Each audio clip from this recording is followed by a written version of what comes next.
గొడ్డలి పార్టీ మామూలు కాదు ఇది.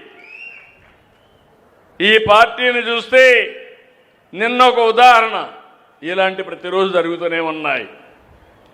ఒక అతను మాజీ మంత్రి, శ్రీకాకుళం, ఒక యాక్సిడెంట్ కొడుకు చేశాడు.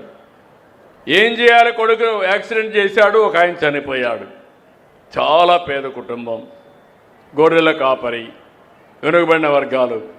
చనిపోతే ఏం చేయాలి? ఆయన్ని ఆ కుటుంబాన్ని ఆదుకోవడం, హాస్పిటల్ తీసుకుపోవడం ఇవి చేయాలి. చెయ్యకుండా ఆయన తప్పించుకోవడానికి సీసీటీవీ కెమెరాలు అన్నీ ఉన్నాయి నా దగ్గర. ఇప్పుడు ఎవడైనా తప్పు చేస్తే ట్రాక్ చేయడం సెకండ్స్లో పని తప్ప ఎవ్వడూ తప్పించుకోలేడు. ఆ విషయాన్ని గుర్తుపెట్టుకోవాలి. అక్కడ ఉండే వాళ్ళందరినీ మేనేజ్ చేసేసి వాళ్ళకి డబ్బులు ఇచ్చేసి వేరే వాళ్ళపైన కేసు పెట్టేశారు. అంటే ఒక నేరాన్ని తప్పించుకోవడానికి ఇంకొక నేరం.